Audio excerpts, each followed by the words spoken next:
menghentikan darah menstruasi. Yang pertama adalah kontraksi miometrium, karena pada saat lepasnya lapisan fungsional endometrium, maka juga akan dilepaskan prostaglandin yang tentunya akan bekerja pada lapisan smooth muscle dari uterine corpus yang akan menjepit arteri spiralis dan tentu akan eh, mengurangi aliran darah menuju ke endometrium. Lalu yang kedua adalah terkait dengan mekanisme hemostasis lokal yang ada pada rongga rahim atau di uterine cavity. Itulah kenapa pada gangguan koagulasi atau koagulopati yang sifatnya sistemik, umumnya juga akan berimbas kepada kegagalan atau gangguan mekanisme hemostasis lokal bertanggung jawab untuk menghentikan darah menstruasi. Lalu mekanisme yang ketiga adalah mekanisme terkait dengan regenerasi dari epitel, di mana di sini peran hormon estrogen di fase folikuler awal menjadi sangat-sangat penting. Nah, inilah adalah beberapa mekanisme yang bertanggung jawab pada pengaturan durasi dan jumlah dari darah menstruasi. Nah, kalau kita kembali kepada pasien ini dan kita mengaplikasikan definisi yang ada pada haid normal, maka jelas sekali bahwa pasien ini haidnya jelas tidak normal. Nah, tidak normalnya dari aspek apa? Jadi kita bisa melihat dari 4 indikator itu sebenarnya seorang pasien ini mengalami gangguan haid dari aspek apa sebenarnya. Nah, kalau kita lihat bahwa haidnya menjadi sangat jarang karena siklusnya lebih dari 38 hari, jelas sekali bahwa ini adalah merupakan problematik dari poros HPO. Dan kalau kita kembali kepada pembagian dari kejadian siklus anovulasi, maka tentu kita masih ingat bahwa ada siklus anovulasi yang diakibatkan karena gangguan lepasnya hormon gonadotropin yang kita sebut sebagai hipogonadotropin hipogonadism, atau dikenal juga sebagai WHO Class 1. Sebelum kita mengenal pembagian gangguan ovulasi yang baru, tapi saya masih senang menggunakan yang lama juga karena ini sedikit memudahkan untuk membagi etiologi dari siklus anovulasi. Lalu WHO kelas 2 tentu masih ingat adalah normogonadotropin normogonadism. 70% kasus siklus anovulasi berada pada kelas 2, dan yang kelas 3 tentu ada problem dari primary ovarian insufficiency, di mana terjadi kegagalan fungsi ovarium, maka akan terjadi hipergonadotropin dan hipogonadism. Ada yang menambahkan dengan kelas 4 yang berhubungan dengan prolaktin, tapi aslinya sebenarnya ada 3 kelas saja. Nah, jadi bisa kita lihat di sini bahwa kelihatannya pasien ini masih menstruasi. Kalau masih menstruasi, artinya masih ada sesuatu yang dihasilkan. Artinya masih ada endometrium di situ. Dari situ saja kita sudah bisa menyimpulkan bahwa keberadaan dari lapisan endometrium fungsional membawa kepada pemahaman kita bahwa pasti pasien ini masih memiliki normal estrogen endogen. Artinya paling tidak pasien ini berada pada kelas 2. Artinya estrogen endogennya masih ada. Kalau estrogen endogen masih ada, pasti gonadotropinnya masih ada.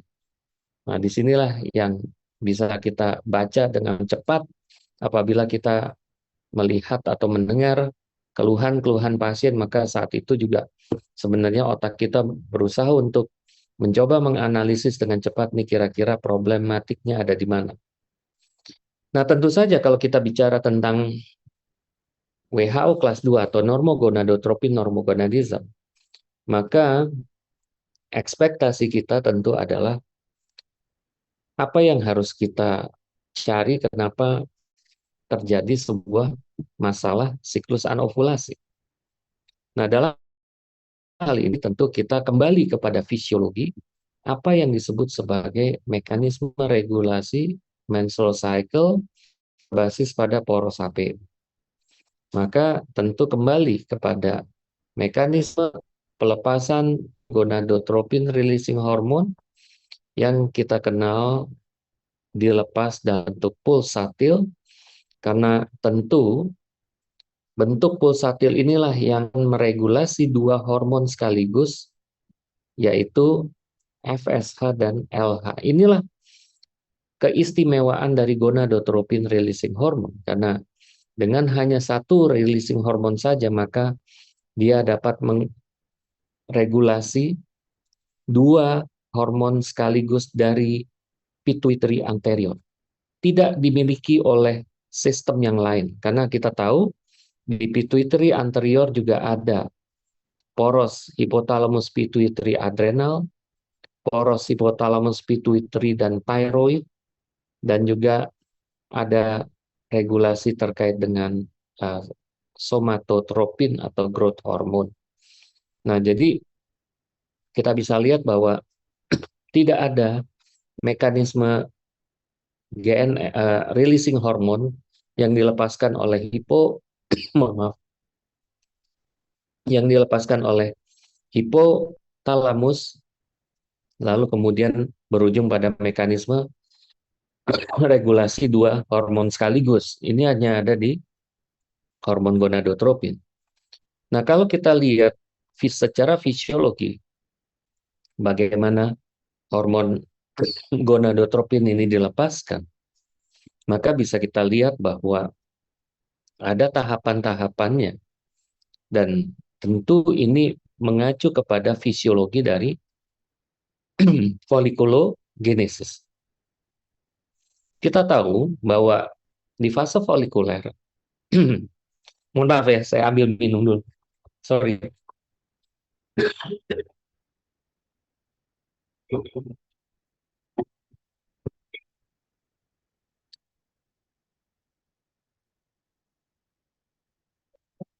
Sorry. Ya, jadi di fase folikuler tentu kita mengenal ada 3 tahapan. Ya, tentu semua pernah mendengar tentang fase follicular recruitment, fase follicular selection, dan fase follicular dominance. Di mana di sini tentu dinamika dari hormon FSH dan LH ini menjadi sangat-sangat penting. Pada fase rekrutmen jelas sekali bahwa hormon FSH jelas harus lebih tinggi daripada luteinizing hormone. Ini ada tujuannya tentunya karena kita mengacu kepada mekanisme two cell to system. Two cell to system. Di mana two cell to system adalah merupakan mekanisme interaksi antara sel TK dengan sel granulosa, di mana sel TK akan memiliki reseptor terhadap luteinizing hormone, sementara sel granulosa initially hanya memiliki reseptor FSH, di mana kita kembali pada fisiologi bahwa sel TK di bawah pengaruh hormon LH adalah menguptake kolesterol untuk diubah menjadi androgen, karena androgen ini adalah precursor dari estrogen. Androgen inilah yang kemudian di sel granulosa dan kemudian di bawah pengaruh hormon FSH, enzim akan mengkonvert androgen ini menjadi estrogen, dan estrogen ini digunakan menebalkan lapisan endometrium fungsional dan juga untuk memicu perkembangan folikel. Nah, tentunya dengan meningkatnya jumlah folikel yang direkrut di awal, maka kita tahu bahwa akan dihasilkan estrogen yang meningkat, dan ini akan memberikan umpan balik negatif. Dan kita akan melihat fenomena di mana apabila kadar estradiol meningkat, ada 2 akibat yang terjadi. Yang pertama adalah penekanan terhadap kadar FSH, dan yang kedua adalah mulai meningkatnya kadar LH. Nah, jadi bisa kita lihat bahwa pasca follicular recruitment, maka kita akan masuk ke dalam fase yang kedua yang disebut sebagai selection. Apa yang dimaksud dengan follicular selection? Di sini, mekanisme siklus menstruasi akan mencoba untuk menseleksi folikel mana yang akan bertahan hingga akhir dari mekanisme folikulogenesis. Karena kita tahu di dalam satu siklus menstruasi akan direkrut paling tidak sekitar 1.000 folikel untuk masuk ke dalam sebuah kompetisi. Dan dari 1.000 folikel itu hanya akan ada satu folikel dominan dan sisanya akan mengalami apoptosis. Jadi ini ada merupakan kompetisi yang sangat ketat dan hanya menghasilkan satu folikel dominan saja. Nah, dengan mekanisme umpan balik tadi, maka kita melihat kadar FSH akan turun dan kadar LH akan naik, dan ini akan berimbas kepada mekanisme steroidogenesis di folikel. Karena kalau kadar LH-nya naik, maka tentu konsekuensinya produksi androgen tentu akan sangat meningkat. Dan tentunya kadar androgen yang sangat meningkat ini sangat krusial karena apabila sel granulosa tidak mampu mengkonversi androgen ini menjadi estrogen, maka akan terjadi akumulasi androgen di dalam folikel. Peningkatan kadar androgen di dalam folikel akan menyebabkan folikel ini akan berhenti berkembang atau kita kenal sebagai follicular arrest. Dan inilah terjadi mekanisme seleksi di sini. Apabila folikel itu memang masih memiliki densitas reseptor Fs yang cukup tinggi, maka kadar FSH sudah sangat rendah, maka tentu kita bisa lihat bahwa mekanisme steroidogenesis akan tetap jalan. Karena densitas reseptor FSH tetap tinggi. Ya, jadi dia meskipun FSH-nya turun, tetap mekanisme steroidogenesis tetap jalan.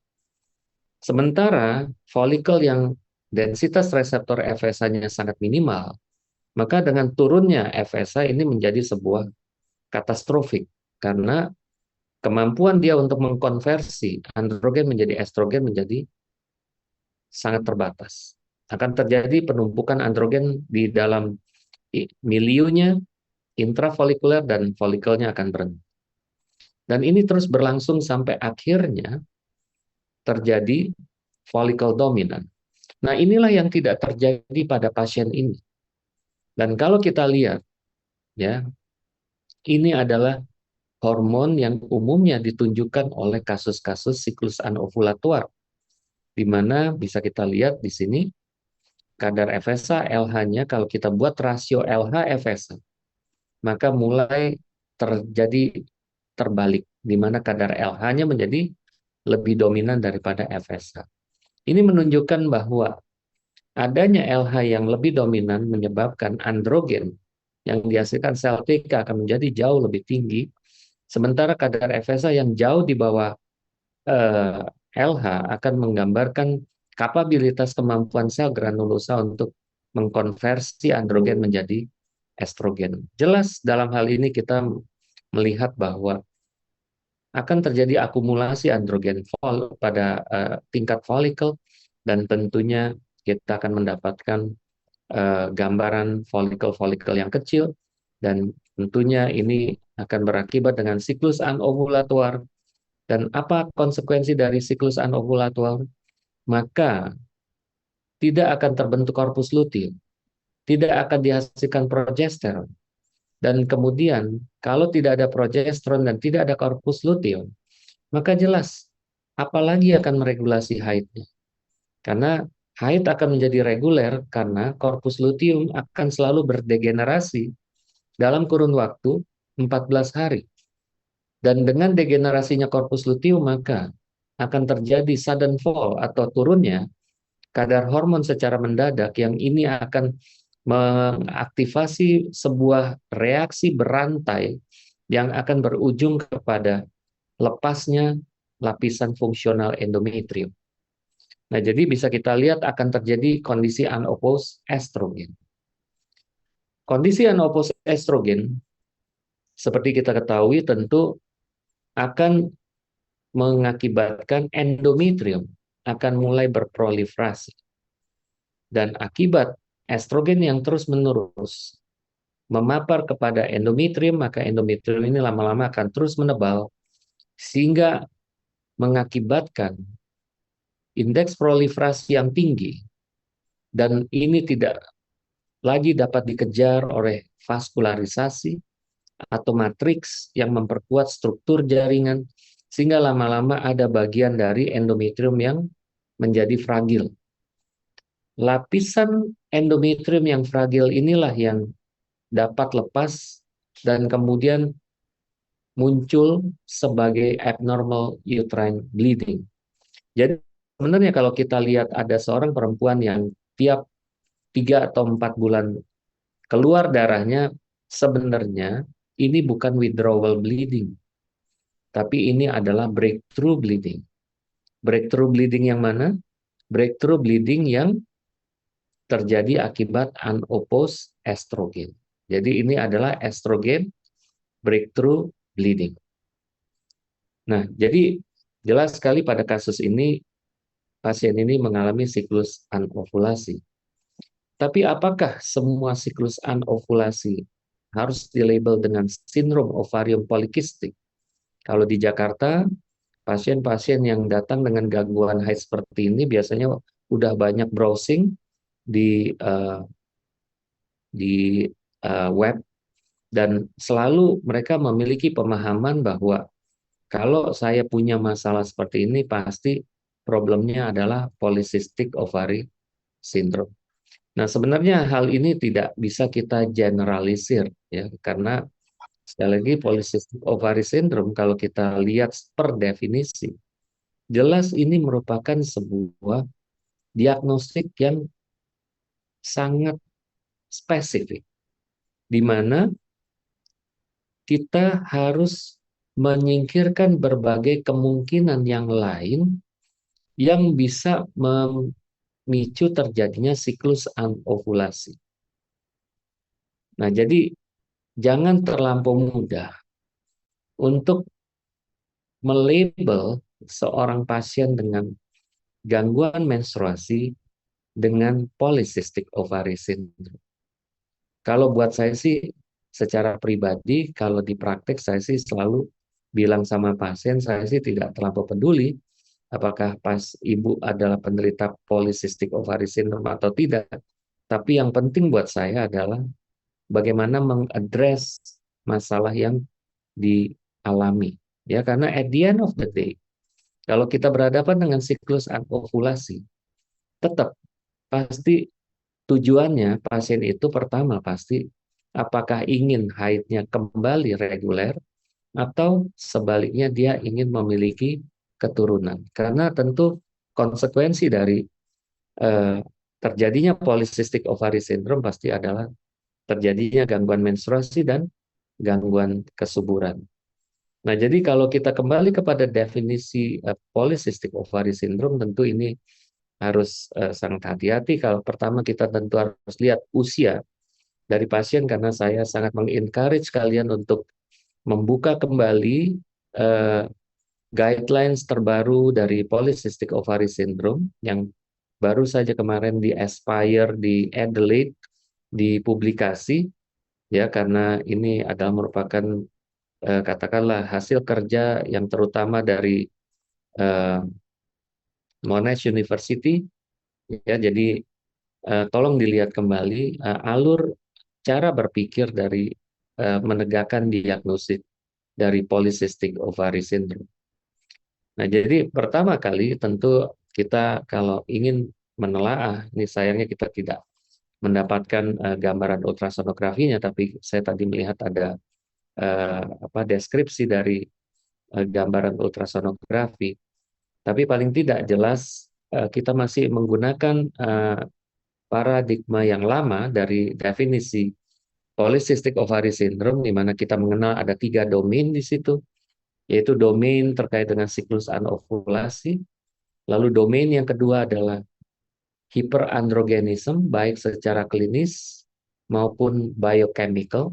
Ya, jadi ada 2 eh, definisi dari hiperandrogen. Yang pertama adalah hiperandrogen klinis dan hiperandrogen biochemistry. atau biokimiawi. Nah, khusus untuk androgen sendiri, kita harus melihat bahwa yang disebut hiperandrogen klinis, tentu ini adalah berbagai manifestasi klinik yang berhubungan dengan terjadinya exposure terhadap hormon androgen yang berlebihan. Nah, tentu kita harus kembali kepada mekanisme apa yang bakal terjadi kalau ada hormon androgen yang berlebihan. Nah, di sini bisa kita lihat bahwa pada kulit seorang manusia, maka kita mengenal ada struktur yang disebut sebagai unit pilosebaceous. Unit pilosebaceous ini adalah unit yang terdiri dari folikel rambut dan sebaceous gland. Yang apabila terdapat pajanan terhadap hormon androgen, maka ada dua mekanisme yang mungkin terjadi. Yang pertama adalah terjadinya proliferasi dari rambut, di mana kita tahu rambut akan mulai berkembang dari rambut vellus atau yang tidak berpigmen, dan kemudian menjadi rambut terminal yang berpigmen, jadi berwarna hitam. Dan apabila androgen ini tinggi sekali dan paparannya cukup panjang, maka jelas dia akan memicu terjadinya aktivasi dari unit pilosebaceous. Untuk diketahui sebenarnya sebaran unit pilosebaceous pada manusia itu kurang lebih sama. Akan tetapi yang membedakan manifestasi klinis dari hal ini adalah terkait dengan enzim. Jadi kita tahu bahwa hormon androgen itu tidak langsung directly bisa bekerja pada androgen reseptor. Androgen harus direduksi terlebih dahulu menjadi dihidrotestosteron oleh enzim 5-alfa reduktase sebelum dia bisa menduduki androgen reseptor. Nah, ini yang unik dibandingkan dengan hormon steroid yang lain seperti estrogen atau progesteron. Nah, ternyata belakangan dikenali bahwa ada dua jenis enzim 5-alfa reduktase. Ada yang type 1 dan type 2. Saya seringkali juga terbolak-terbalik ya, tapi ini nanti kalian boleh cari sendiri. Ada yang bekerja spesifik pada folikel rambut, ada yang bekerja spesifik pada kelenjar sebaceous.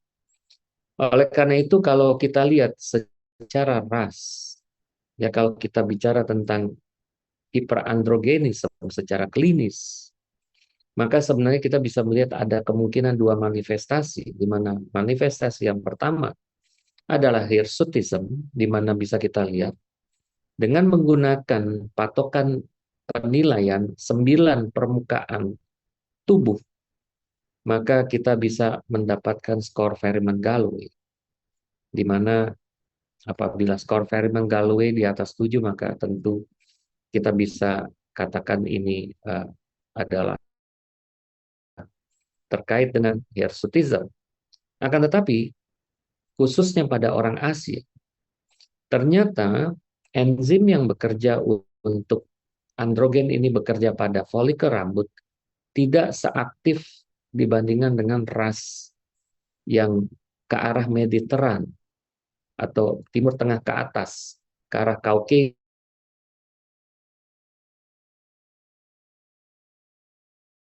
Terkait dengan hiperandrogenisme pada orang Asia mungkin agak sedikit berbeda dengan laporan-laporan hiperandrogenisme klinik pada orang-orang Caucasian. Karena bisa kita lihat mereka tentu sangat banyak foto-foto yang menunjukkan bagaimana rambutnya bisa tumbuh sangat-sangat berlebihan, bahkan tidak jarang bisa terlihat seperti layaknya seorang pria. Nah, tapi tidak selalu kita temukan hal-hal seperti itu pada seorang perempuan Asia. Karena tidak jarang ternyata yang lebih manifest pada kasus perempuan di Asia, terutama Asia Timur, adalah terkait dengan timbulnya akne atau pimples atau jerawat. Nah, jadi kalau misalnya kalau kita bisa melihat ada pasien yang berjerawat cukup berat, apalagi ditambah dengan oily skin atau kulitnya sangat berminyak, bisa kita lihat mukanya sangat mengkilap, ya, bukan glowing ya, mukanya sangat mengkilap, maka ini sangat mungkin bahwa beliau kemungkinan besar mengalami hiperandrogenisme. Nah, ini adalah hal yang pertama. Lalu yang kedua adalah terkait dengan hiperandrogenism biochemical. Nah, ini agak sedikit membutuhkan sebuah pemahaman karena tidak jarang orang menganggap hiperandrogenism yang biochemical ini hormon androgennya harus tinggi. Nah, sekali lagi, seperti saya katakan tadi, bahwa diagnosis polycystic ovary syndrome ini adalah diagnosis yang katakanlah harus menyingkirkan berbagai kemungkinan yang juga dapat memicu terjadinya hiperandrogen.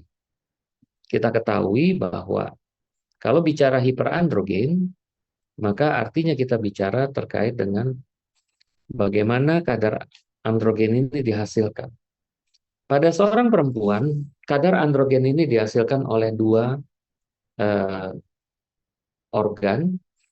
Yang pertama adalah gonad atau ovarium, dan yang kedua adalah kelenjar adrenal. Dan kalau kita lihat persentase apabila kita mengukur kadar testosteron total, maka 25% testosteron total itu datang dari ovarium, 25% testosteron total datang dari kelenjar adrenal, dan majority dari testosteron sebenarnya datang dari konversi perifer. Jadi kita tahu bahwa urut-urutannya dari dehidroepiandrosteron, lalu kemudian akan menjadi androstendion, dan kemudian akan terbentuk testosteron. Sebelum nantinya testosteron ini direduksi menjadi dihidrotestosteron. Nah, jadi sekali lagi, kalau kita misalnya justru mendapatkan kasus-kasus adanya hiperandrogenisme klinis, dan kemudian kita mengkonfirmasinya dengan hiperandrogenisme biochemical, maka pola berpikirnya adalah kalau ternyata ditemukan androgen levelnya itu tinggi, maka yang harus kita jadikan primary suspect adalah organ yang menghasilkan androgen. Polycystic ovary syndrome adalah sebuah akibat, bukan penyebab.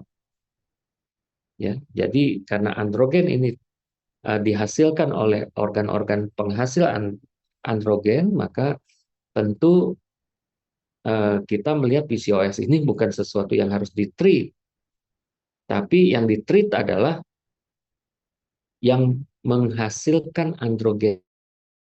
Kenapa organ yang menghasilkan androgen ini menghasilkannya berlebihan? Nah, jadi kalau kita mengukur kadar testosteron total ini sangat tinggi, maka jangan salahkan kalau misalnya ovariumnya memberikan gambaran ovarium polikistik. Ya. Nah, ini karena kita sudah mendapatkan bahwa ada kelainan yang menghasilkan androgen yang tinggi, maka tentu primary suspect kita adalah bukan PCOS-nya, tapi kita melihat PCOS ini sebagai sebuah konsekuensi. Yang menjadi primary suspect-nya adalah kenapa ada produksi androgen yang tinggi. Dan kita tahu sumber androgen cuma dua, ovarium atau kelenjar adrenal. Nah, kalau kita lihat fakta seperti itu, maka artinya kita harus mencari tahu ini sumbernya dari mana. Apakah dari ovarium atau dari kelenjar adrenal. Bagaimana saya tahu testosteron total ini datang dari ovarium atau kelenjar adrenal? Karena dua-duanya sama-sama berkontribusi dan dua-duanya berkontribusi equal, sama perannya. 25%, 25%. Nah, jadi gimana cara? Maka saya harus mencari metabolit yang spesifik yang hanya ada pada satu organ, bukan kedua-duanya. Maka kita mengenal ada yang disebut sebagai dehydroepiandrosterone sulfat atau disingkat sebagai DHEAS. DHEAS adalah dehydroepiandrosterone yang mendapatkan gugus sulfat, ya. Gugus sulfat dalam metabolisme hormon steroid sangat penting karena sekali lagi hormon steroid ini dimetabolisme dengan beberapa cara. Cara yang pertama adalah cara bagaimana mengendalikan agar hormon steroid yang bekerja secara aktif ini bisa dikendalikan bentuknya. Contohnya, kita kenal kalau di estradiol, kita kenal di estrogen, maka hormon estrogen yang paling aktif adalah estradiol. Sementara hormon estrogen yang lebih less aktif adalah estron.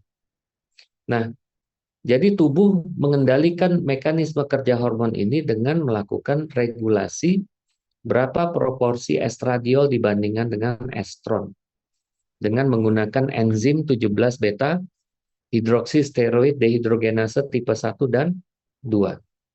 Nah, ini adalah mekanisme metabolisme hormon steroid yang pertama.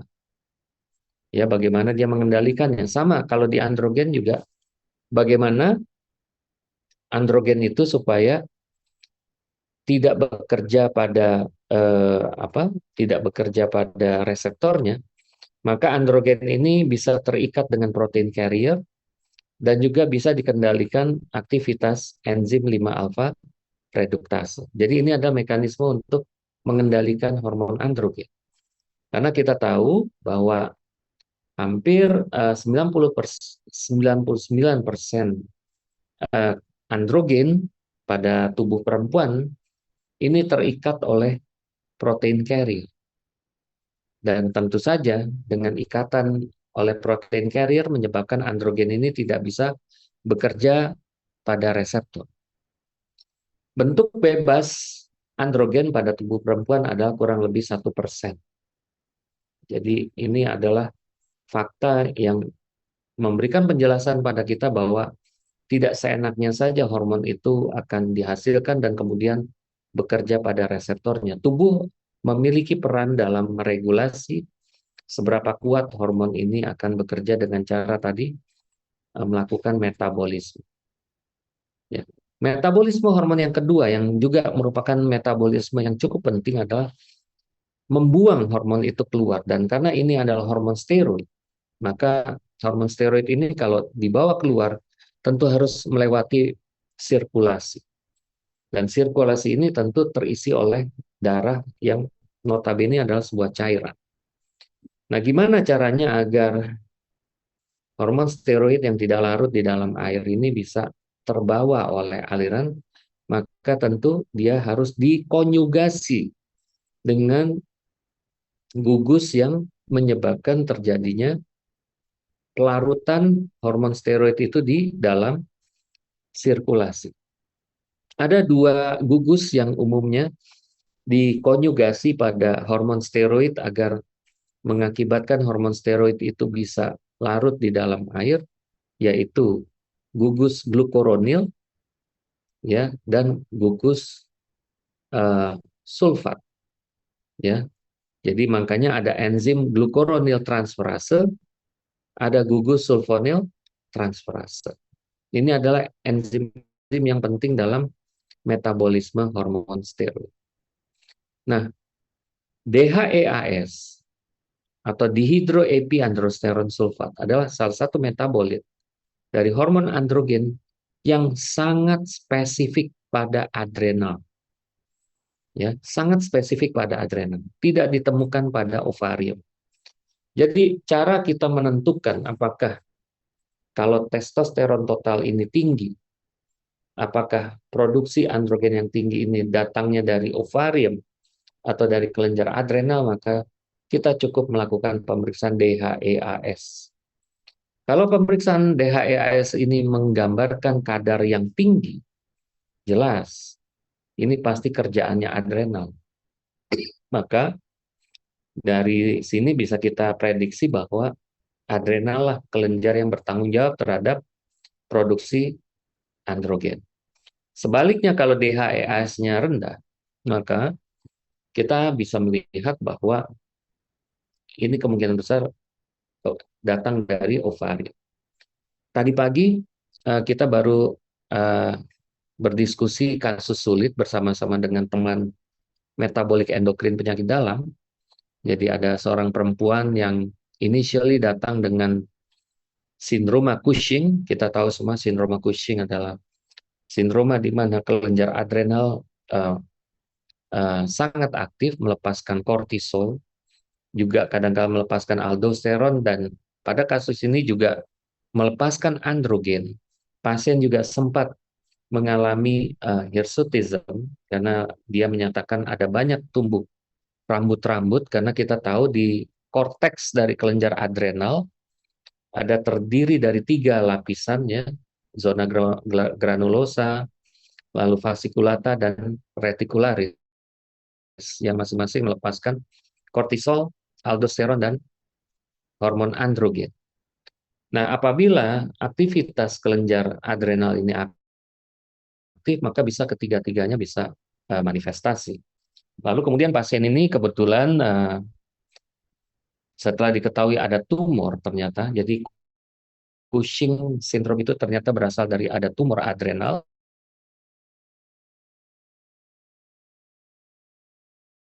Tumor adrenalnya diangkat. Atau pasca tumor adrenal itu pasien malah jatuh ke dalam adrenal insufficiency.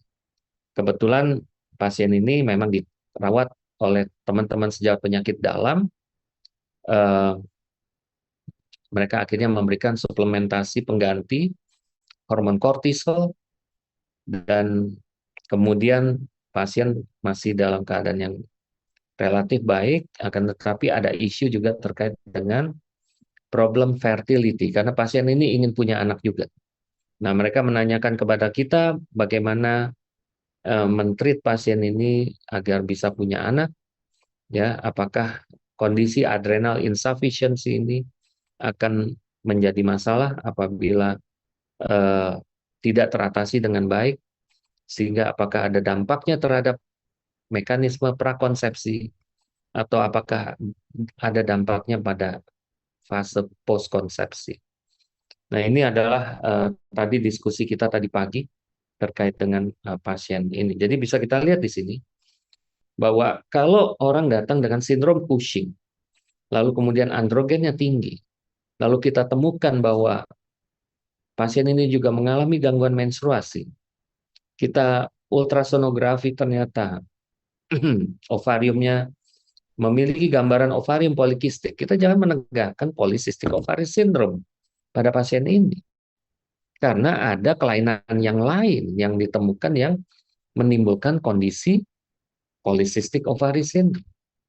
Jadi sekali lagi, ini adalah diagnosis yang sifatnya pereksklusionam. Artinya kita harus yakin bahwa tidak ada penyebab-penyebab lain yang dapat menyebabkan terjadinya polycystic ovary syndrome, ya.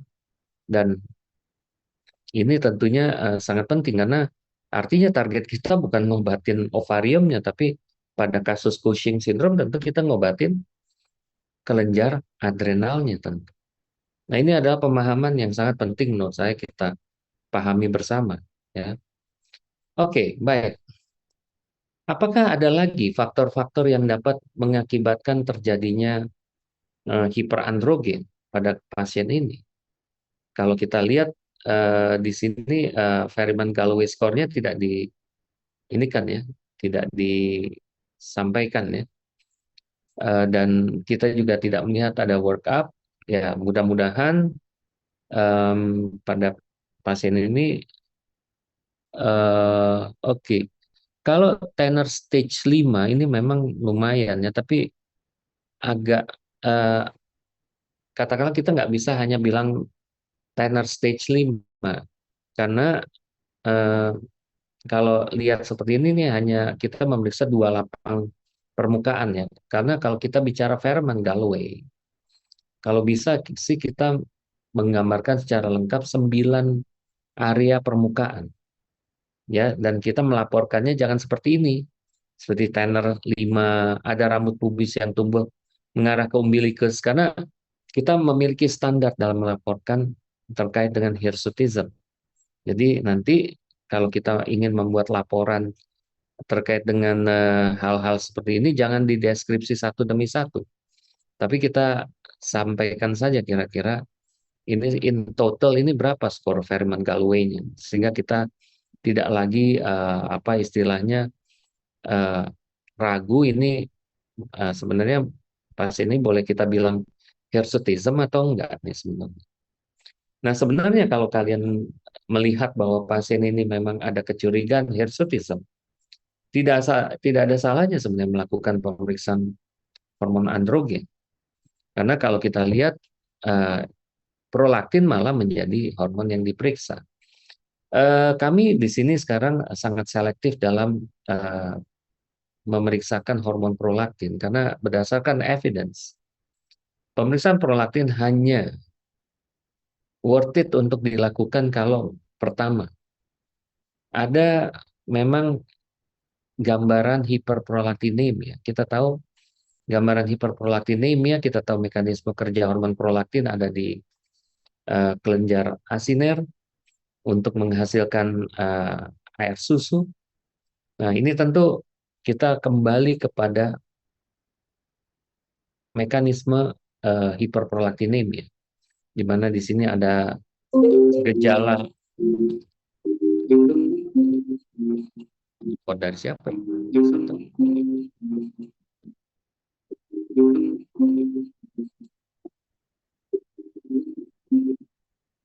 Bukan dari saya.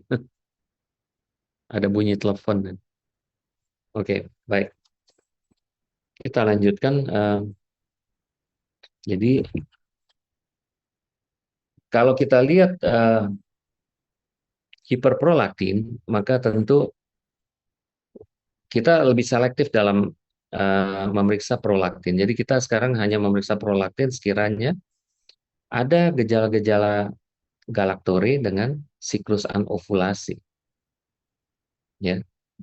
Dan itu baru kita akan cek. Jadi kalau tidak ada tanda-tanda mengarah kepada galaktore, biasanya kita tidak rutin mengecek kadar prolaktin. Justru pada pasien ini kita malah miss untuk mengecek adanya uh, testosteron, atau mungkin saya nggak tahu apakah ada informasi terkait dengan ini atau tidak.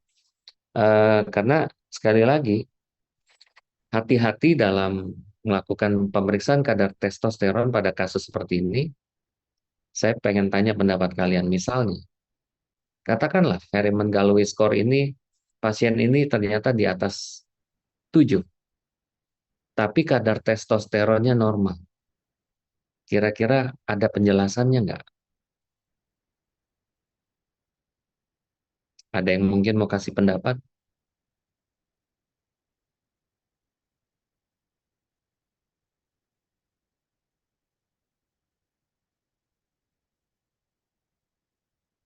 Kalau sekiranya testosteronnya normal, kan pasien akan nanya nih, ini saya testosteronnya normal nih dok, kira-kira kenapa kok ada tanda-tanda hirsutism?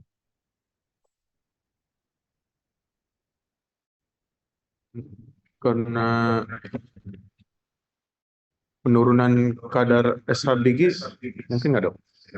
Ya, jadi artinya yang kita lihat jangan hanya kadar androgen secara total, tapi sekali lagi yang kita lihat seperti tadi, bahwa mekanisme kerja hormon androgen ya bukan hanya di ditentukan oleh kadar androgen yang tinggi, tapi juga tadi saya kan katakan tadi ada mekanisme regulasi di mana androgen ini tidak seenak aja langsung kerja pada reseptornya.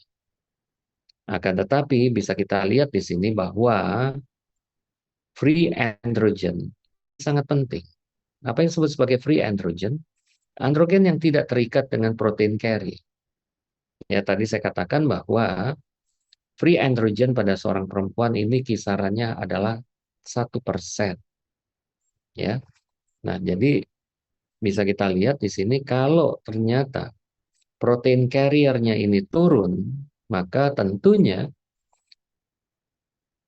indeks free androgennya kemungkinan bisa bertambah karena tidak ada protein carrier yang bisa mengcover seluruh androgen. Nah, itulah kita bisa melihat kira-kira kondisi-kondisi apa yang berkaitan dengan sintesis dari protein carrier. Karena kita tahu protein carrier pada androgen ini ada albumin, ada globulin. Datang dari mana itu protein carrier? Semuanya disintesis pada liver. Sehingga hal ini seringkali kita harus waspadai mungkin pada kasus-kasus sirosis hepatis atau another liver disease yang menyebabkan turunnya fungsi liver, maka bisa saja pasien juga memiliki gambaran hiperandrogenisme karena protein carrier yang turun dan terjadinya peningkatan free androgen index. Nah, jadi kalau pasien ini juga datang dengan masalah gangguan menstruasi, ya, bisa kita lihat bahwa problem utamanya bukan pada ovari, tapi problem utamanya adalah karena konsekuensi karena adanya penurunan sintesis dari protein carrier yang menyebabkan proporsi androgen bebas menjadi meningkat. Nah, ini makanya saya bilang konsep-konsep ini yang kita harus paham karena mohon maaf ya, saya melihat di kalangan masyarakat ini definisi PCOS ini udah terlampau merajalela ya. Jadi saya pikir kita sebagai calon konsultan atau konsultan dalam bidang endokrin harus sama-sama meluruskan persepsi bahwa kalau orang mengalami gangguan haid, maka diagnosisnya adalah polycystic ovary syndrome. Kalau kita lihat sebenarnya justru menegakkan diagnosis PCOS itu tidak mudah. Karena dia adalah diagnosis per eksklusional. Kalian harus membuktikan bahwa tidak ada kelainan-kelainan lain yang berkaitan dengan adrenal, secreting tumor, dan lain-lain yang bertanggung jawab. Ya. Nah, gimana selain sintesis protein carrier ini, selain gangguan liver, kira-kira apa kondisi yang umumnya juga bertanggung jawab terhadap adanya gejala hirsutism, akan tetapi kalau kita lihat androgen normal, tapi memang free androgen index-nya meningkat. Ini kira-kira ada kondisi lain nggak?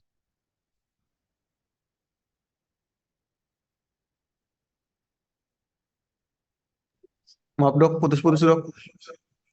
Ya. Apakah ada kondisi-kondisi lain yang juga dapat mengakibatkan terjadinya penurunan SHBG sehingga terjadi peningkatan free androgen index? Resistensi insulin dok. Insulin resistance, bagus sekali. Kira-kira gimana mekanismenya? Dengan adanya resistensi insulin, SHBG menurun sehingga menyebabkan hiperandrogen sama hipertestosteron Oke, dok. jadi sekali lagi kita harus menjelaskannya dengan runut bahwa terjadinya resistensi insulin, maka akan terjadi apa yang dikenal sebagai hiperinsulinemia. Dan apabila terjadi hiperinsulinemia, maka insulin yang tinggi ini dapat mempengaruhi sintesis, ya,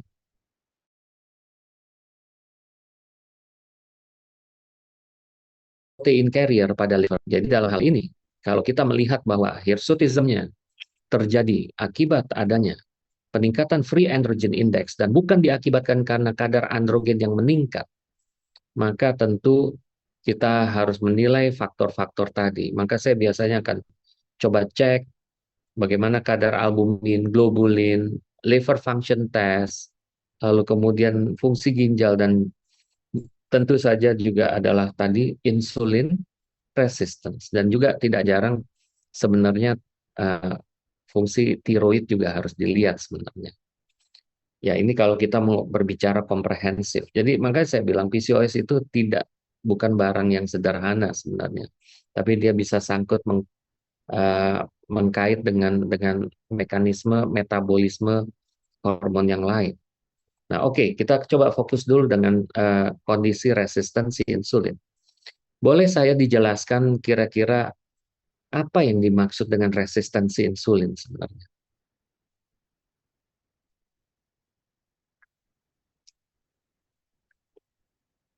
Bisa dijelaskan nggak?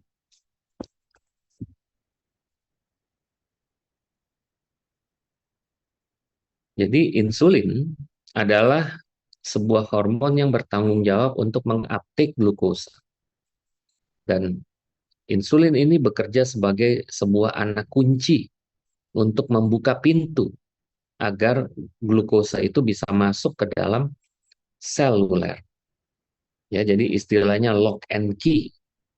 Ya, jadi kalau insulin ini duduk di insulin reseptor, maka dia akan mengaktifkan sebuah molekul yang disebut sebagai GLUT4 untuk membuka pintu, membiarkan glukosa untuk masuk, dan tentu ini bermanfaat untuk meregulasi kadar gula di dalam darah. Nah, jadi apa yang disebut sebagai resistensi insulin? Nah, resistensi insulin ini adalah sebuah fenomena di mana insulin ini tidak bisa bekerja ya dengan baik sehingga jadi artinya dia sudah duduk di reseptornya, tapi karena kita tahu reseptor insulin, karena insulin ini adalah sebuah hormon dengan molecular weight yang besar, maka tentu reseptornya ada di permukaan sel, dan kita semua tahu dari biomolekular kalau misalnya reseptor itu ada di permukaan sel, maka untuk menginisiasi aktivasi gen, maka reseptor ini harus mengaktifkan apa yang disebut sebagai secondary, ya semacam pathway, ya. Jadi semacam messenger, ya. Jadi dia tidak langsung berinteraksi dengan gen yang akan diaktifkan. Jadi dia harus melalui sebuah secondary messenger, ya, sebuah alur yang kita kenal sebagai downstream pathway yang akan berujung kepada aktivasi sebuah gen. Nah, jadi artinya kalau insulin ini duduk di reseptornya, nah itu secondary messenger-nya nggak jalan optimal, ya nggak jalan optimal. Jadi akibatnya untuk meregulasi kadar gula di dalam darah, maka kelenjar pankreas akan menghasilkan insulin lebih banyak lagi untuk istilahnya menggedor insulin reseptor ini agar dia membuka pintu untuk masuknya glukosa. Ya, sama seperti saya selalu menganalogikan dengan trainee saya. Saya menganggap kalau insulin resisten analoginya begini, dengan cara membangunkan seseorang. Kalau seseorang itu tidurnya cukup, maka kita ketok pintunya pelan-pelan saja, mungkin dia sudah bangun. Tapi kalau misalnya terlampau lelah, ya, capek sampai tidurnya sangat dalam, maka ketokan yang pelan itu tidak mungkin membangunkan dia. Gimana cara membangunkannya? Ya terpaksa kita gedor pintunya. Nah, ini adalah mekanisme yang tadi saya sebut untuk menganalogikan insulin resistance. Jadi dibutuhkan gedoran insulin lebih banyak untuk membuka pintu agar glukosa ini bisa masuk.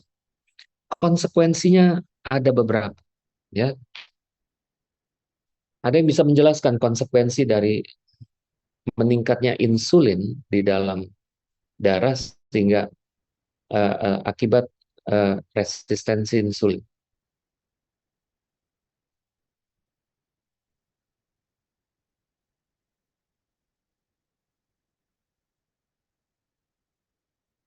Oke, baik. Apabila terjadi insulin yang sangat tinggi, maka tadi sudah dijelaskan, maka insulin ini akan menekan sintesis protein carrier. Kita tadi sudah bahas, dan konsekuensinya dua. Pertama, androgen yang bebas akan tinggi. Ya, jadi tentu androgen meningkat. Tapi jangan lupa ada satu lagi yang akan tinggi. Yang diikat oleh protein carrier ini bukan androgen aja ya, tapi juga siapa? Estrogen. Ya. Nah, jadi bisa kita lihat di sini ya, bukan hanya free androgen index yang meningkat, tapi juga free estrogen. Nah, ini jangka panjang kalau estrogen yang aktif ini akan terus-menerus muncul, maka tidak jarang kasus-kasus dengan resistensi insulin ini umumnya berujung dengan endometrial cancer. Karena estrogen bebas yang meningkat ini tentu akan memicu endometrial proliferation, ya, dan kalau proliferasinya sangat tinggi, maka tentu bisa saja terjadi perubahan dari histologi yang tadinya normal mungkin menjadi hiperplasia, dan dari hiperplasia yang tadinya simple mungkin akan dari yang sifatnya non atipik bisa menjadi atipik dan kemudian bisa terjadi endometrial cancer. Nah, ini yang perlu kita waspadai pada kasus-kasus siklus anovulasi seperti ini, ya. Nah, jadi itu konsekuensi yang pertama. Konsekuensi yang kedua, ya, dengan insulin yang tinggi ternyata dia juga bisa duduk di insulin-like growth factor receptor atau IGF-1 receptor. Lokasinya di mana itu IGF-1 receptor itu?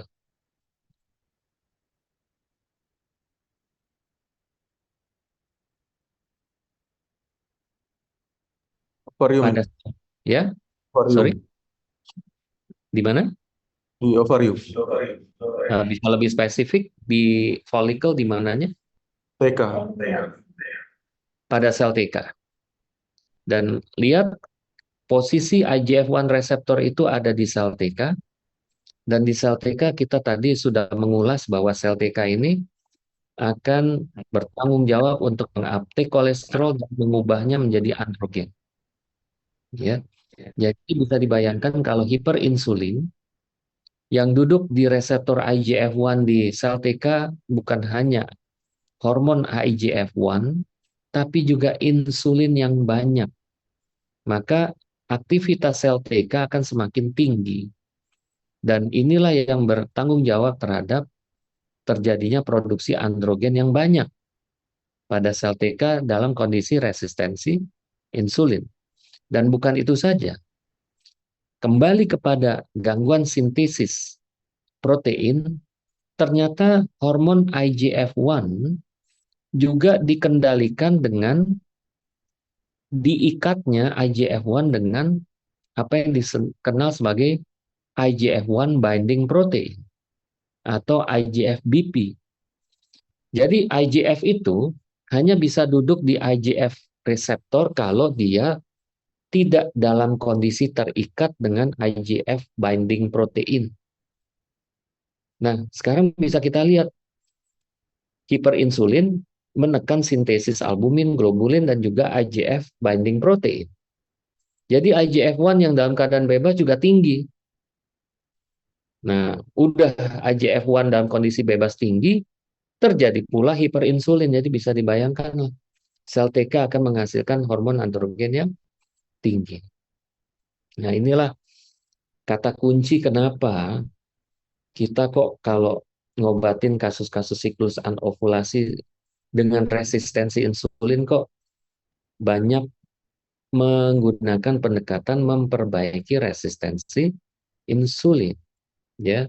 Bukan hanya sekedar bikin menstruasi, bukan hanya sekedar ngasih obat penyubur dan lain sebagainya. Nah, jadi bisa kita lihat di situ patofisiologinya, ya. Nah, oke. Jadi artinya resistensi insulin jadi sebuah hal yang bertanggung jawab terhadap androgen. Nah, sekarang kalau pertanyaan lebih lanjut, kira-kira resistensi insulin ini umumnya dipicu oleh kondisi apa sebenarnya? Dan bagaimana mekanismenya? Obesitas dok. Oke, obesitas. Kalau kita bicara obesitas, maka definisinya apa sih sebenarnya? IMT-nya lebih dari 25, 25 ya dok. Oke, kalau kita menggunakan paradigma IMT Asia, ya di atas 25 sudah dianggap obesitas derajat 1. Ya. Tapi kalau kita menggunakan IMT dari negara barat, mereka menggunakan 30. Kenapa negara Asia memajukan IMT ini menjadi di atas 25? Karena ternyata IMT di atas 25 sudah berkorelasi kuat dengan berbagai kelainan kardiovaskuler. Itulah kenapa mereka tidak ingin IMT ini di atas mengikuti IMT dari Eropa, ya, karena ternyata orang Asia berbeda sedikit. Nah, tapi saya ingin menyitir kembali bahwa definisi obesitas kalau menggunakan IMT ini sebenarnya sangat kasar, ya, karena kalau kita bicara IMT kan kita bicara sebenarnya dua indikator, yaitu tinggi badan dan berat badan. Nah, kalau kita bicara berat badan ini dikontribusi oleh siapa? Ya, ada tulang rangka, ada otot, ada cairan, ada jaringan lemak dan lain sebagainya. Jadi sebenarnya yang menjadi masalah itu apakah di apa? Karena kalau kita ngomong IMT, nanti kalau kita bicara Mike Tyson gimana ya? Nanti dia berat badannya 100 kilo, tinggi badannya mungkin cuma berapa? Nanti kita bilang Mike Tyson obesitas nanti. Adipos ya dok. Iya, artinya sebenarnya obesitas sebenarnya menggambarkan adanya peningkatan komposisi dari adipose tissue. Ini yang harus kita pahami. Ya, itulah kenapa sekarang kita lebih baik kalau menangani kasus-kasus obesitas, ya, kita jangan cuma melihat berat badan ansih, jangan cuma berat badan, terlalu kasar, ya. Nah, biasanya sekarang spesialis gizi klinik melakukan apa yang disebut sebagai body composition analysis atau BCA. Ya, mereka punya tuh. Bahkan saya lihat juga di beberapa eh, pusat-pusat kebugaran, mereka juga punya alat untuk menganalisis body composition. Jadi makanya sekarang kita bisa lihat kalau orang cuma lari-lari sebentar berat badannya turun, jangan terlampau happy. Karena komponen yang berkontribusi pada penurunan berat badan setelah lari-lari sebentar itu bukan lemaknya, tapi adalah komponen air. Ya, baru airnya aja yang turun karena terjadinya evaporasi, karena adanya keringat dan lain sebagainya. Ya, belum tentu tujuan kita tercapai. Nanti minum sebentar berat badannya udah balik lagi. Ya, jadi artinya kita melihat obesity ini harus lebih detail lagi ya. Jangan hanya berhenti pada IMT, terlampau kasar. Nah, sekarang pertanyaannya, kalau kita bicara obesity, em, artinya kita berbicara tentang excessive body fat composition atau terjadinya kelebihan dari komposisi lemak tubuh. Nah, kira-kira kayak kayak gimana ini maksudnya ini? Obesitas yang mana yang perlu kita waspadai? Dan berasosiasi dengan resistensi insulin yang mana ini? Karena kalau IM dia kayaknya berat badan nih. Orang obes ya berat badannya di atas rata-rata. Obesitas ada berapa jenis ya? Ada dua dok, Oke, apa saja? sentral dan perifer. Oke, bisa dijelaskan apa perbedaan konteks dari obesitas sentral dan perifer?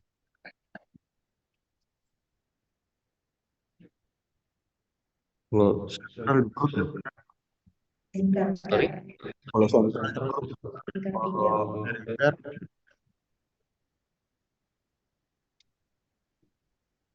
Ada yang bisa menjelaskan? Mungkin bisa mendekat ke mic. ke,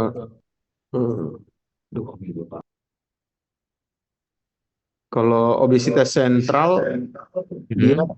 di di sekitar perut dok. Tapi kalau perifer lingkar mungkin lingkar lengan sama paha dok. Oke, baik. Kita harus mengenal bahwa yang ada betul tadi obesitas sentral dan perifer. Jadi sebenarnya kita harus pahami bahwa obesity ini ada yang disebut sebagai eh, akumulasi dari lemak visceral atau dia akumulasi dari lemak perifer. Nah, apa yang dimaksud sebagai lemak visceral? Ini adalah tumpukan lemak yang ada di dalam rongga abdomen. Ya, ini atau kita sering kenal sebagai visceral fat. Nah, ini agak beda dengan peripheral fat, ya. Karena visceral fat ini umumnya akan mengundang sel-sel imun untuk datang ke sana, ya. Dan kemudian visceral fat juga akan melepaskan melepaskan banyak substance, ya, banyak substance yang dapat mengganggu kerja insulin, ya. Jadi inilah, ya, kenapa central obesity umumnya berkorelasi kuat dengan insulin resistance. Ya, inilah kenapa central obesity berkorelasi kuat dengan low grade chronic inflammatory state atau adanya inflamasi kronik derajat rendah.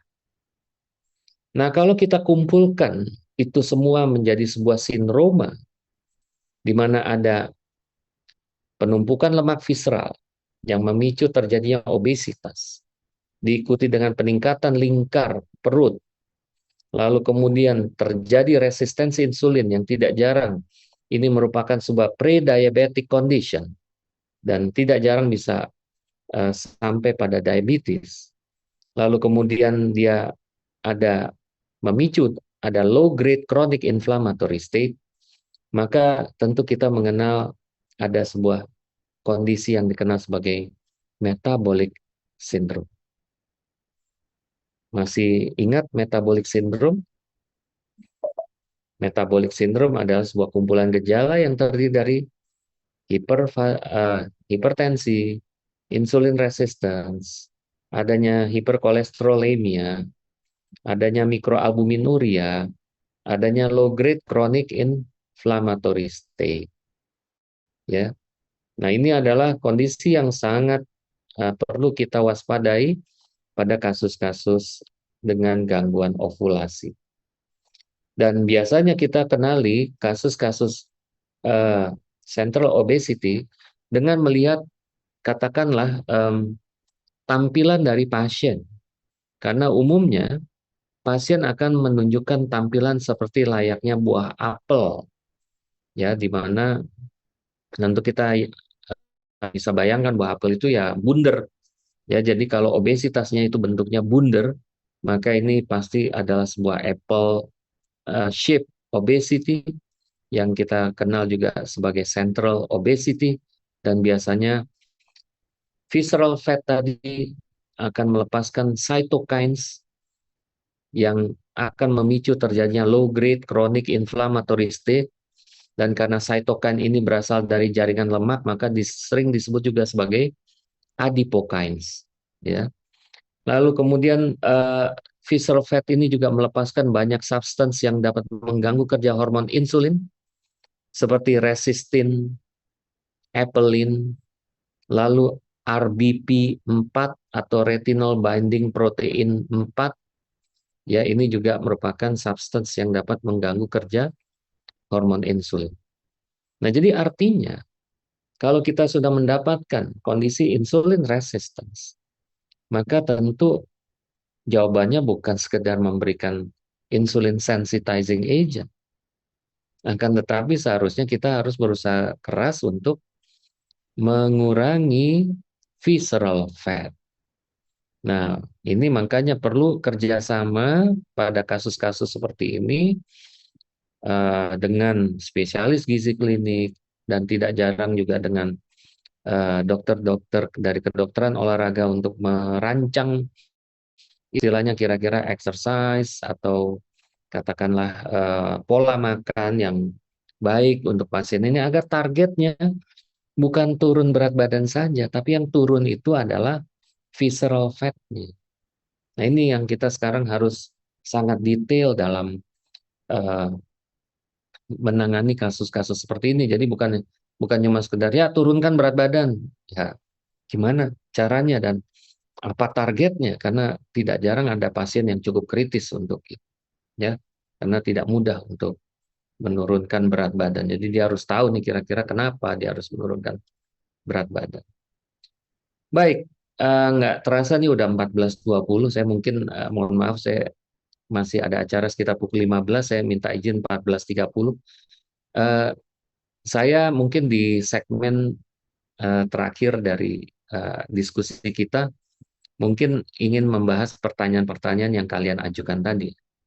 Tadi kan pertanyaan-pertanyaannya adalah terkait dengan ini yang berada di ranah praktis ya. Kalau tadi kan kita bicara tentang apa istilahnya yang sifatnya konsep.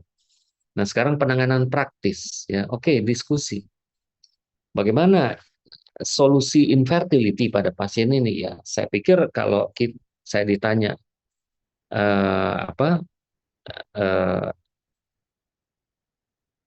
kalau saya ditanya ya, oke Dokter Darel ada kasih notes apakah ini pasien ini karena BMI-nya rendah, apakah kemungkinan hypothalamic amenorrhea?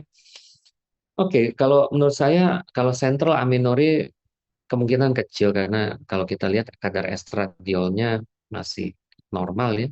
Jadi saya belum yakin bahwa ini sebuah hypothalamic amenorrhea. Ya, karena sekali lagi central amenorrhea biasanya akan terjadi hipogonadotropin hipogonadisme. Oke, terima kasih untuk pertanyaannya juga. Nah, kalau kita bicara bagaimana solusi infertility pada pasien ini, oke, saya sangat sarankan pada teman-teman juga kalau kita mau bicara solusi infertility pada seseorang perempuan dengan gangguan endokrin, tolong jangan sekali lagi saya pernah dikritik oleh seorang konsulen veto, kalian di endokrin tuh jangan cuma bikin orang hamil, ya. Jangan cuma bikin orang hamil. Karena apa? Apakah kita sudah yakin bahwa dia siap, tubuhnya dia sudah siap dengan kehamilan? Karena sekali lagi, kalau saya mendengar istilah-istilah yang muncul dari teman-teman di veto, katanya kehamilan itu ya, semacam physical exercise, ya. Jadi sekali lagi, kita harus menilai pasien ini benar-benar secara komprehensif ya. Jadi bukan berarti karena pasien ini siklus anovulasi maka jawabannya adalah clomiphene citrat atau aromatase inhibitor atau rekombinan FSH. Enggak. Saya pikir kita harus melihat ini secara detail, ya. Artinya apakah ada medical condition? Contohnya misalnya kalau pasien ini obes, ada pradiabetic condition. Sebelum kita membuat hamil, rasanya kita harus yakin apakah kalau dia hamil nanti dia nggak akan mengalami gestational diabetes. Ya, jadi artinya kita jangan terlampau sempit juga sebagai konsulen endokrin yang eh, katakanlah ingin membantu seseorang untuk hamil, tapi kita juga harus mempersiapkan semua kondisi prakonsepsi sebisa mungkin optimal untuk nantinya dia bisa hamil dengan baik dan outcome baik ibu dan bayinya baik. Jadi saya kalau mendapatkan kasus seperti ini dengan obesity atau juga mungkin ada sedikit kelainan thyroid, ya kalau bisa semuanya diperbaiki dulu. Karena nanti kalau kita main induksi ovulasi begitu aja, sel telurnya tumbuh dan ternyata hamil secara metabolic syndrome-nya belum diatasi.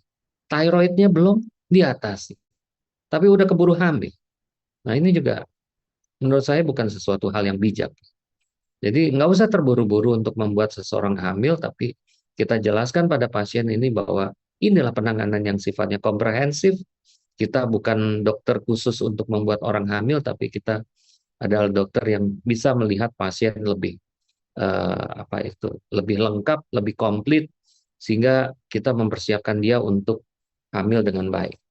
Oke, bagaimana solusi infertility? Sekali lagi kembali kepada prinsip dasar bahwa kita harus menyelesaikan basic infertility investigation, dan saya lihat ini sudah dilakukan.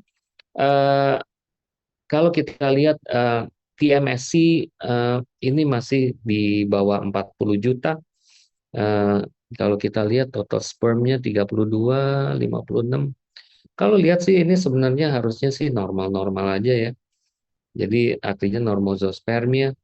Um, Tentu ini harapannya tentu tidak ada male factor. HSG tadi saya sudah singgung, mungkin mudah-mudahan sih tidak ada problem dengan patensi tuba dan juga bentuk uterine cavity. Akan tetapi bisa kita lihat di sini problemnya adalah siklus anovulasi. Ya, siklus anovulasi pada kasus seperti ini sekarang kita bisa lihat dari guidelines terbaru dari uh, ya polycystic ovary syndrome. Mereka tidak lagi mengharuskan clomiphene citrate, ini harus diberikan terlebih dahulu, apabila gagal baru kemudian kita beranjak kepada aromatase inhibitor. Nah, kalau kita lihat di sini kata kunci dari induksi ovulasi, saya sangat percaya dengan peran rasio dari LH dan FSH. Karena at the end of the day tetap kita butuh kedua-duanya, tidak hanya FSH-nya saja. Ya, LH-nya juga kita butuh. Nah, cuma sekali lagi saya sering melihat kalau kadar LH-nya terlampau tinggi atau dia melewati ceiling, ceiling itu atap. Kalau dia udah tembus atap, ya baiknya sih tekan dulu LH-nya. Itu prinsip saya sih. Ya, LH-nya kita tekan sampai dia sudah berada di bawah ceiling, baru kemudian kita akan mulai induksi ovulasi. Contohnya tadi pagi pasien yang kita diskusikan kadar LH-nya sampai 18. Ya, FSH-nya hanya kalau saya nggak salah sekitar 3, sekian. Ya. Ini percuma kalau kita berikan induksi ovulasi karena obat-obat induksi ovulasi posisinya adalah berusaha selalu untuk menaikkan kadar FSH endogen. Baik itu dengan memanipulasi di tingkat sentral, seperti pada clomiphene citrate, atau memanipulasi di tingkat perifer, seperti pada kasus aromatase inhibitor. Nah, jadi pada solusi infertility pada pasien ini, saya kalau saya lihat sih, di sini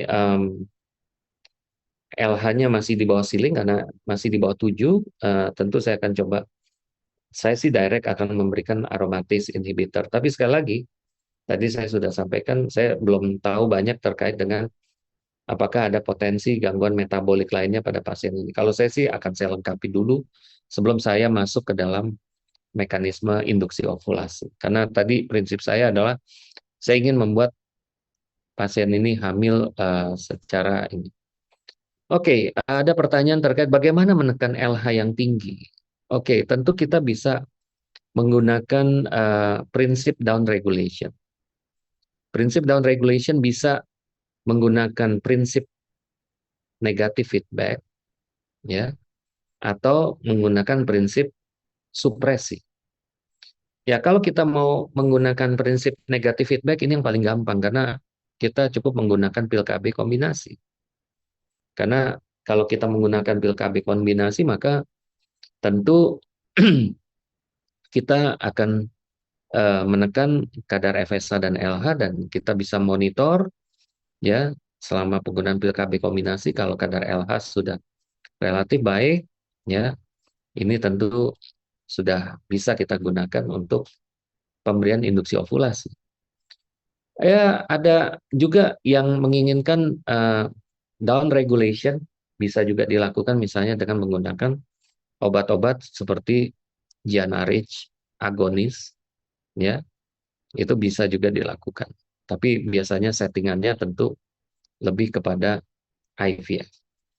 Tapi sekali lagi tentu yang paling gampang dan mudah tentu adalah menggunakan pil KB kombinasi. Baik. Nah, tentu setelah itu tentu kita menggunakan stepwise ya. Kalau sindrom ovarian polikistik tentu kita mengenal ada 3 tahapan dalam memicu induksi ovulasi. Pertama tentu adalah menggunakan obat-obatan lini pertama seperti aromatase inhibitor misalnya. Dan kalau gagal, baru kemudian kita menggunakan low dose rekombinan FSH. Ya, low dose biasanya kita gunakan 75 international unit rekombinan FSH dan bisa kita gunakan bahkan sampai 3 minggu. Ya, jadi jangan terburu-buru ya, dan jangan terburu-buru menaikkan dosis. Jadi cukup kita gunakan low dose. Karena jangan lupa juga kasus sindrom ovarium polikistik dalam proses induksi ovulasi juga kita harus hati-hati terkait dengan adanya potensi untuk terjadinya ovarian hyperstimulation syndrome. Jadi jangan terburu-buru menaikkan rekombinan FSH. Ya. Nah, tentu yang berikutnya kalau misalnya dengan chronic low dose belum baik juga ya, tentu kita menggunakan setting in vitro fertilization atau IVF. Ya, teman-teman tentu bertanya di mana posisi laparoscopic ovarian drilling saat ini. Ya, kalau kemarin kami kebetulan mendapatkan kunjungan dari Profesor Toga Stolandi. Beliau adalah salah satu katakanlah pakar di dunia terkait dengan masalah endokrin. Meskipun major beliau adalah surgeon atau surgery, beliau menyitir sebuah kalimat yang sangat baik. Ya, apa bedanya seorang gynecology surgeon dan reproductive surgeon? Ya, itu bagus sekali beliau menyampaikan perbedaannya. Kalau seorang reproductive surgeon, tujuan dia melakukan tindakan operasi adalah mau membuat hamil pasiennya atau kliennya. Karena beliau mengkritik ya, mungkin saya juga mungkin pernah melakukan juga. Seperti contohnya dia bilang, apabila kita menghadapi seorang perempuan dengan multiple uterine fibroid, katakanlah uterine fibroidnya ada 20 misalnya. Nah, beliau menyatakan dari hasil evidence base yang dilakukan, ya, ternyata mengangkat mioma lebih dari 6 buah, ternyata justru akan memperkecil kemungkinan terjadinya kehamilan. Nah, kalau di mata seorang gynecologic surgeon, dia akan mengangkat miom itu semaksimal mungkin, sehabis-habisnya istilahnya, terus kemudian dijejer di atas kain berwarna hijau, terus difoto, terus kemudian diupload di Instagram. Ya, nah ini habis operasi 30 mioma. Ya, itu sering banget kita lihat di Instagram, di Facebook ya. Nah, dijejer satu demi satu mulai dari yang kecil sampai yang besar. Nah, beliau bilang itu bukan reproductive surgeon. Itu adalah gynecology surgeon. Karena dia tidak berpikir bahwa ternyata dengan mengangkat mioma sampai sebanyak itu justru akan memperkecil kemungkinan perempuan untuk hamil. Nah, seorang reproductive surgeon tentu paham apa yang harus dia lakukan. Ya. Nah, ini sebuah filosofi yang sangat baik buat kita semua dan juga buat diri saya sendiri, bahwa ternyata untuk menjadi seorang reproductive surgeon itu harus tahu batas, ya. Bagaimana cara melakukan treatment. Contohnya juga hal yang sama, mungkin menghadapi masalah endometrioma atau kista endometriosis. Ya, kemarin saya baru pulang dari Seoul, melihat bahwa tren kistektomi itu sudah hampir dikatakan eh, tidak lagi menjadi sebuah apa eh, apa kalau bisa jangan deh istilahnya. Sebaiknya cari cara yang lain. Karena kistektomi mungkin buat seorang gynecologic surgeon ya sesuatu yang menyenangkan untuk dilakukan, tapi kita ini reproductive surgeon, ya. Orang minta operasi atau orang harus dioperasi karena dengan tujuan mau hamil, bukan mau ngecilin kistanya, ya. Jadi ini perbedaan filosofinya. Oke, jadi pada pasien ini sekali lagi solusi infertility pada pasien ini tentu tadi induksi ovulasi, bagaimana melakukan induksi ovulasinya. Sekali lagi kita jangan stimulasi, kita induksi dulu karena kan kita ingin melakukan mono-ovulation, tidak multiple. Ya, karena tentu ini kaitannya dengan eh, bahaya terkait dengan ovarian hyperstimulation syndrome. Ya, nanti kalau misalnya kita ternyata harus IVF, ya tentu kita harus tahu ada beberapa hal yang harus kita lakukan dalam melakukan stimulasi pada pasien-pasien dengan dugaan polycystic ovary syndrome, ya.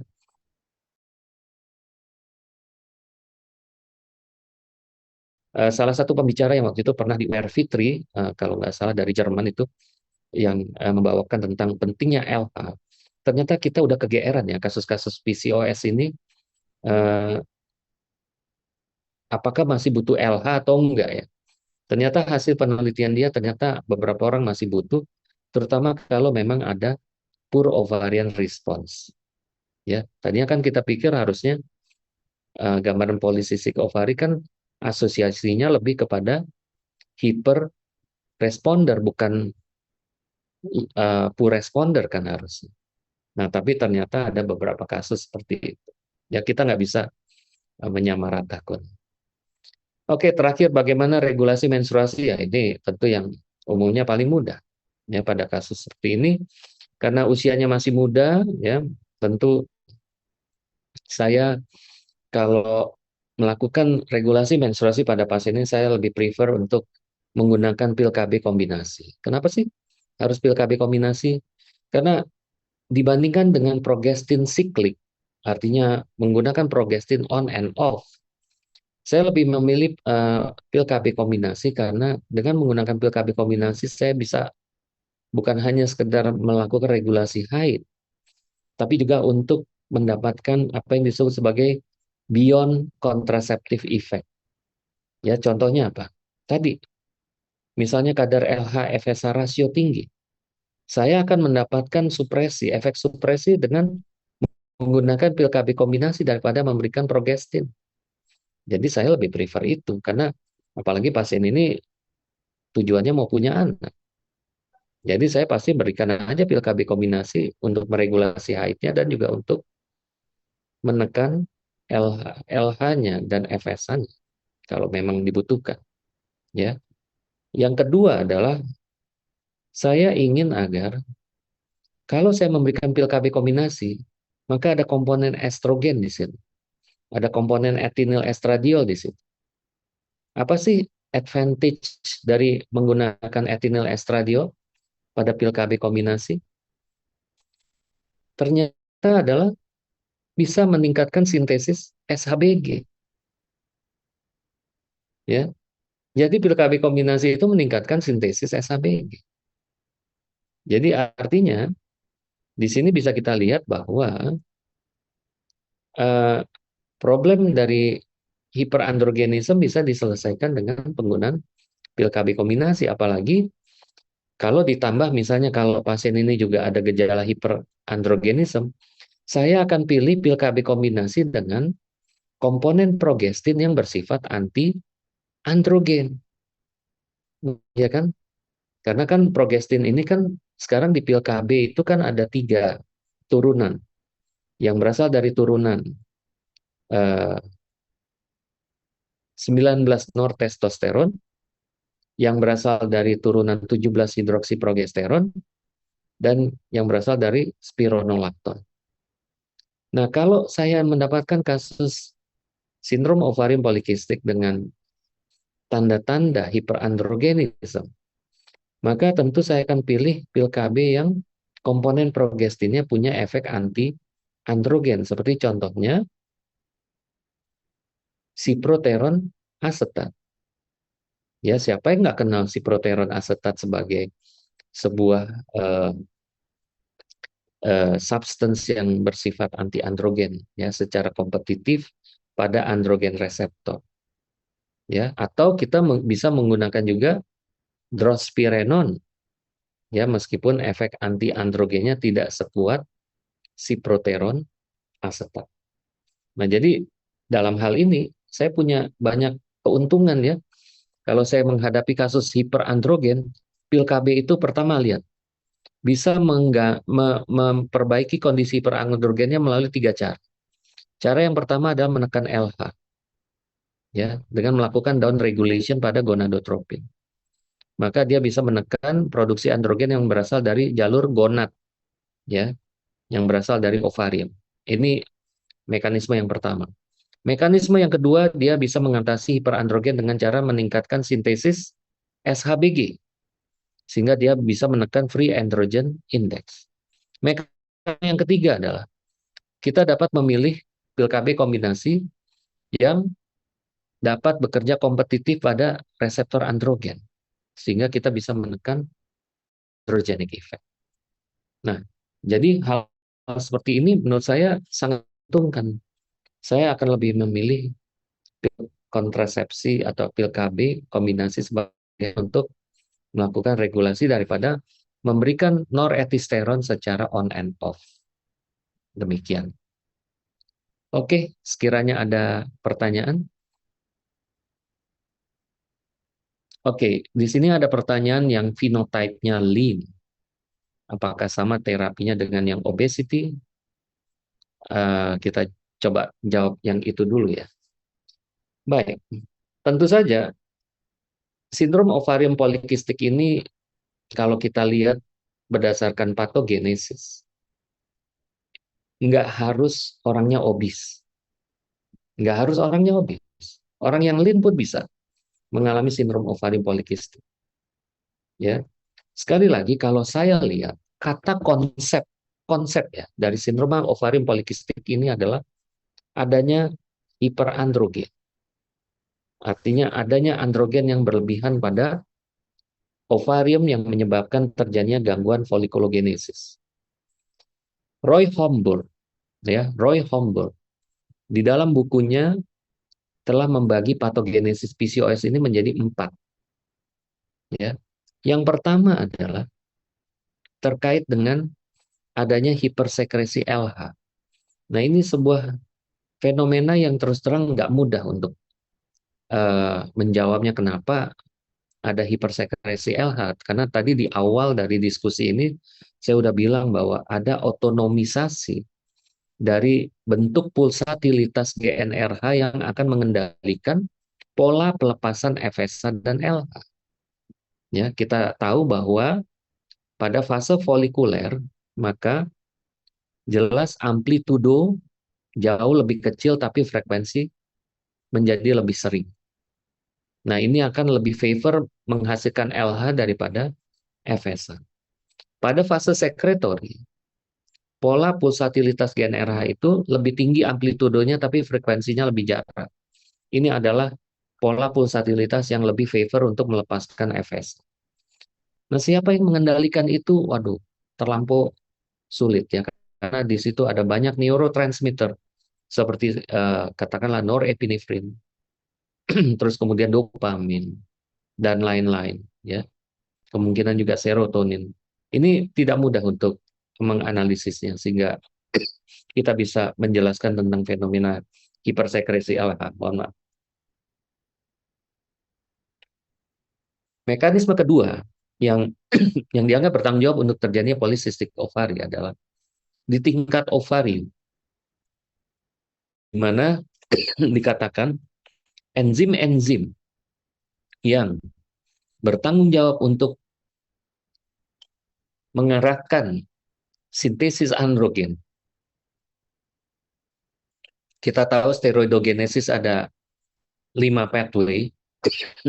Yang pertama adalah progestogenic pathway, yang kedua adalah corticoid pathway, mineral pathway, dan androgenic pathway. Kita tahu androgenic pathway ini dimotor oleh enzim 1720 biasa atau CYP 17. Ya, masih ingat ya? Jadi artinya segala sesuatu yang mengarahkan steroidogenesis kepada androgen dan mencegah androgen dikonversi menjadi estrogen, ini adalah kesalahan yang terjadi di tingkat ovarium. Sekarang siapa yang bisa mendeteksi ini terjadi? Secara klinis tidak ada.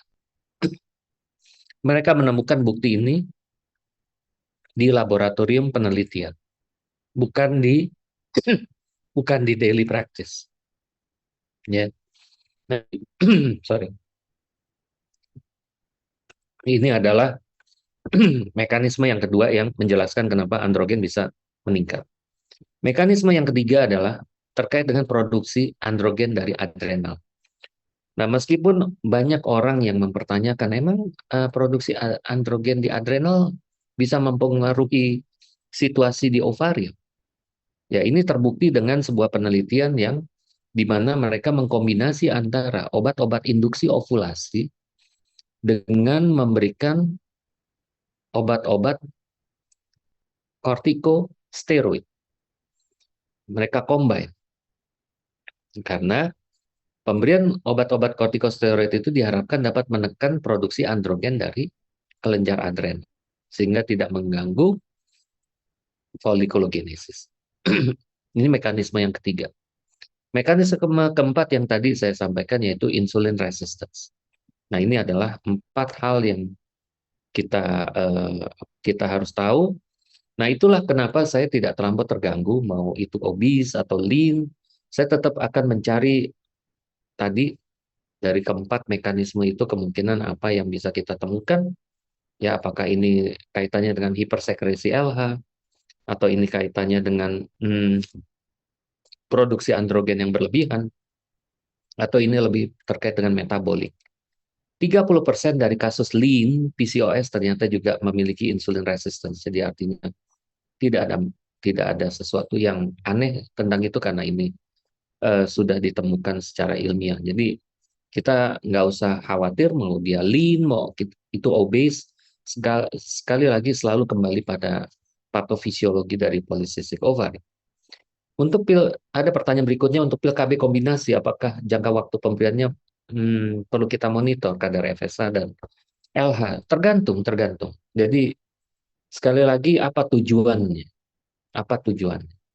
Jadi sekali lagi kalau misalnya tujuannya hanya untuk meregulasi haid saja, tidak ada target untuk hamil, menurut saya sih tidak usah rutin melakukan pemantauan kadar FSH dan LH. Misalnya contohnya pada kasus kata polycystic ovary syndrome dengan obesity, mungkin kan kita butuh waktu untuk mereduksi berat badan. Tentu dalam waktu yang katakanlah dibutuhkan oleh pasien, maka dia tetap harus mendapatkan proteksi agar endometriumnya tidak terus terpajan dengan estrogen, dan kita harus yakin membuat dia haidnya menjadi reguler. Jadi kita bisa gunakan pil KB kombinasi sebagai salah satu upaya untuk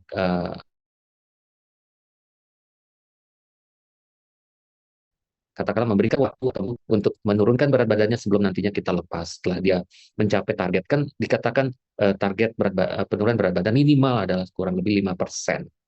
Ya, meskipun ada yang bilang kalau bisa didouble aja jadi 10%. Oke, no problem, apapun. Tapi konsepnya adalah mengurangi atau mereduksi berat badan. Baik, kayaknya mungkin itu sih yang bisa saya sampaikan saat ini. Ya, mohon maaf, saya pukul 15 saya ada kegiatan yang lain. Saya ucapkan terima kasih eh, untuk waktunya, diskusinya.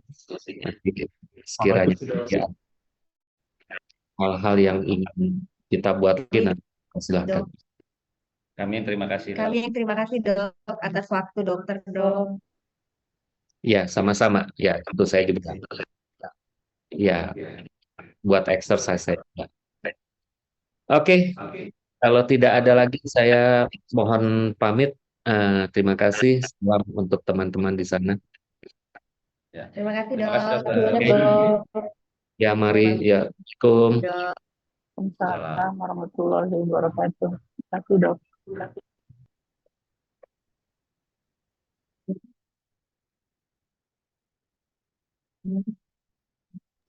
Saya close ya dok. Iya, baik. Recording stopped.